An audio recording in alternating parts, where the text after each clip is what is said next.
crash along the way. Just under 5 minutes to go in the third quarter here from Carver Hawkeye Arena. A 51-44 Iowa lead in this top 10 matchup. I'm Ben Haller alongside Noel Ferry. And Noel, we talked about in Indiana already, the outright Big Ten regular season champion. What does this game mean for Iowa? For Iowa, it just gets you your game back. Earlier in the season, you had a close one in Assembly. It would have been a huge win overall, giving you a better chance at winning the Big Ten outright. But for now, it's just saying to the now reigning Big Ten champs that you can keep up with them and that you can give them trouble, not only in the Big Ten tournament, but come March. So Parrish completes the old-fashioned three-point play, 51-45 out of the timeout. Caitlin Clark bringing the ball up the floor. Now passes to Warnock at the elbow, and Gabby Marshall in the corner, back to Warnock. Warnock's on the left wing. She's going to drive on Holmes, catch a double team, but fake out of it, and the shot is blocked by Mackenzie Holmes. Garzone passes up to Scalia on the left wing. Indiana in transition will slow it back out, but Moore McNeil's left open from the left corner. She gets that to fall. The deficit's back to one possession for Indiana, 51-48, 4:10 to go in the third. What a dot there from Sarah Scalia to find Chloe Moore McNeil cross court, wide open. She created that one for her. Warnock has it on the left wing. Now Caitlin Clark catches at the top of the key. Clark will take a step back three like 28 feet out. That one's no good. A rebound is taken by Mackenzie Holmes. That shot was short, and Scalia has it at the left wing again. Yeah, that was one of the first shots from Clark tonight that I saw that I wasn't necessarily happy with or okay with. She had some pretty good pressing defense there from Scalia, and to step back, she was right on top of it. Scalia drives from the left wing. Her floater is no good. Stolke grabs the board, and Clark will take it the other way. She has it tipped. It'll stay with Indiana. And I think they wanted a foul. I don't know what the Iowa fans are so unhappy about, but that one came in, made a little bit of contact with Clark. Didn't see the IU defender behind her. No foul there. Davis, Zanato, and Martin all come in for Iowa. Coming to the bench is Stolke, Affolter, and Marshall. And Iowa's trying to rebound, gets it to the top of the key to Caitlin Clark, who will set up the offense. 3:24 to go in the third quarter. 3-point lead for Iowa. Caitlin Clark gets a screen at the left wing, tries to drive, now finds a Warnock three in the corner. That one's no good, too strong. And there's a battle for the rebound. And Zanato will just throw it off the foot of Mackenzie Holmes, so it'll stay with Iowa with 17 seconds on the shot clock. Good awareness there, down on her knees, and it's a tough spot to be in with Mackenzie Holmes right there. And with the awareness to throw it off the feet, that is huge. The inbound will go to Warnock on the right wing. That's Clark, excuse me. Clark jab step drives, and one for Caitlin Clark. What can't she do?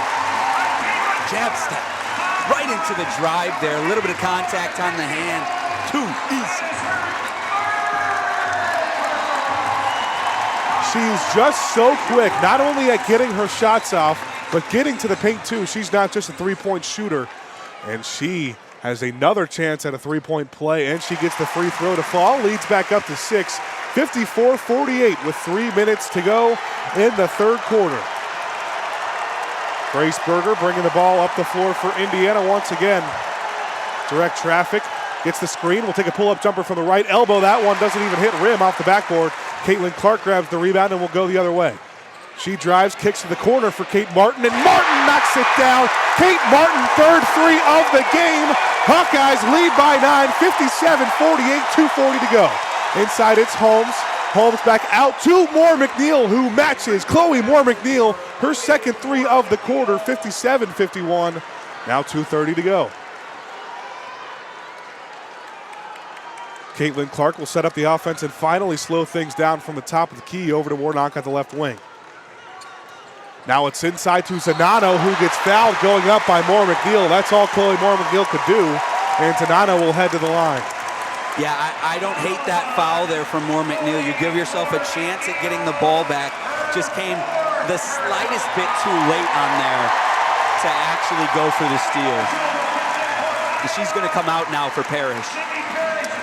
Yeah, Parrish comes in for Moore McNeil. For Iowa, Caitlin Clark will take a break. Gabby Marshall checks in, and Clark will get that standing ovation.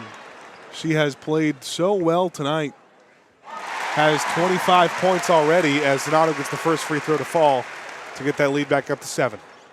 Right now, if you're the Hoosiers, is where you need to step on the gas and get this deficit back down to reasonable numbers with Caitlin Clark on the bench. Sedano goes 2 for 2, 59-51, Iowa lead. 2:12 to go in the third. Sarah Scalia bringing it up for Indiana. Grace Berger on the left wing will drive to the right elbow. Now inside, a fadeaway jumper for Grace Berger. She's so tough, gets it to fall. And cuts a deficit to 6. Now Molly Davis bringing it up the floor for Iowa. On the right wing, top of the key now Zanano. Zanano with tight defense over to Marshall on the left wing. And Zanano gets it inside, good positioning, but layup doesn't fall. Grace Berger grabs the rebound for Indiana. Zanano there just was too happy with the position and didn't really look at the rim enough. And Berger drives coast to coast, kicks it to Mackenzie Holmes, who gets fouled as she went up for 2. Holmes had good positioning there and has a chance for 2 at the line. And just like that, Caitlin Clark will check right back in. And Holmes, this is only her second trip to the free throw line tonight. Usually, that's a phrase that you'll say a lot on a broadcast, is Mackenzie Holmes at the foul line. But they've been able to keep themselves straight up, deny her the ball, and make sure that she isn't getting those easy points. And she will stare right into the opposing student section's cardboard cutouts. And ironically, or unironically, as she knocks down the first, there's a Fran McCaffrey one. So it's not the first time we've seen a Fran McCaffrey stare down this weekend. No. Is that E.T. I see in the You were crowd? telling me that was one of your favorite movies the other day, too. I'm happy to see it. Holmes goes 1 for 2. Her second free throw is too strong, so it's a 5-point lead for Iowa, 59-54 with 1:30 to go in the third. Caitlin Clark slowly brings it across the timeline. The Cincinnati Steam try to add on to their lead in the top of the third and try to go for their second win of the season. This one coming against the first meeting between the Steam and the Licking County Settlers on the season. And it's the two-hitter, Sean Springer, making his second at-bat of the game to lead off the inning. Check swing strike in there in the first pitch. Springer's 0 for 1. He grounded out to second in the first, and then he's going to watch one skip to the backstop to make it a 1-1 even count. Made that really nice play defensively in the bottom half of the second. We talked about what his addition means to the Cincinnati team moving forward. The 1-1's in there for strike 2. On deck is Hayden Christensen and Ben Stewart, a very good 2-3-4 for the Cincinnati team. And the 1-2 from Layton is in the dirt for ball 2, so the count's even again. And Springer having him back helps to this infield. You have a lot of depth out there, a lot of guys that have played with this team, have a lot of guys that played D1, D2 ball. And he's just another add to a loaded room Cincinnati has. Counts run full on high fastball from Layton, so on the first pitch of the at-bat, nobody on, nobody out. Sean Springer will have a payoff coming. Layton gets the sign, winds the deals. That one is in the dirt. A leadoff walk for the Cincinnati Bearcats. Sean Springer and a runner on first and nobody on for Hayden Christensen. Christensen is 1 for 1 today. He scorched that double down the right field line in his first at-bat. So he'll step in for the second time today. And for the first time, he'll have somebody on. Layton, the first pitch to him is outside for ball 1. Christensen, we talked about the kind of rotation that Coach Dickey's going to put out there in game by game. So no one's going to play every single game, but Christensen is a designated hitter, and he's not going to play into the position with that injury. So that kind of limits the spots you can put him in. As there's a strike in there to even the count at 1 on a fastball outside. Layton has loved that fastball recently. 1-1 is in there again to make it a 1-2 count. Well, they got 4 guys that you would say can play every day on those middle infield with Harrison Johnson, Brendan Rowe, Sean Springer, Zimba Cadiz, and also add Gus Gregory, who's getting the start at second today. The 1-2 is grounded to the right side, and a beautiful diving play made by Willis. He does not throw to second, just steps on first to get the easy out. So the runner will advance in Springer, and that brings up the cleanup hitter Ben Stewart now with an out in the inning.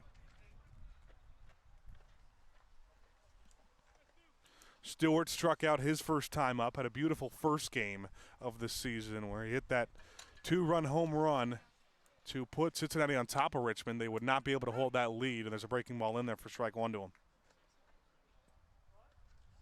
Springer walked to lead off this inning, then Hayden Christensen moved him over on a ground out to first base unassisted. And now it's Stewart with an 0-1 count. Layton comes set, checks on second, instead deals home now, and it's 0-2 now on a foul ball. It was an early start here for Layton, but since the second he's had struggled to. Looks like his control's been a little off, and he's has to settle in and get outs, and Cincinnati's been able to hit him when he's got balls over the plate. A lot of off speed we've seen for him. 0-2 is in the dirt. 1-2 count now is the settle in. Is that no pun intended there, or were you intending the pun with the settlers? No, not in particularly. Maybe I just have a good ear for that kind of stuff, dad jokes. But it's a 1-2 with a runner on second, runner in scoring position with one out, but he's going to be caught at second. Springer was dancing around off second base, and little did he know Lamar was the shortstop sneaking behind him, and Layton's going to throw it back to get Springer out. So he's picked off at second. Now nobody on base with 2 outs in the situation for Stewart, and the 1-2 is in the dirt to make it 2-2. Well, that's back-to-back games. We saw William John got picked off on a ball line to the second baseman back on Saturday, and here, Keelan Lamar right behind the second base bag and throws it back and gets Springer, and Cincinnati's going to have better base running when you have a runner in scoring position like that. Backdoor slider that caught a little too far inside, actually, so that runs the count full to Stewart. With 2 out and nobody on in this top of the third, and the payoff is down low for ball 4. So the second walk of the inning, and Cincinnati will now have another runner on with 2 outs. Just the runner on first is Stewart, and that brings up William John.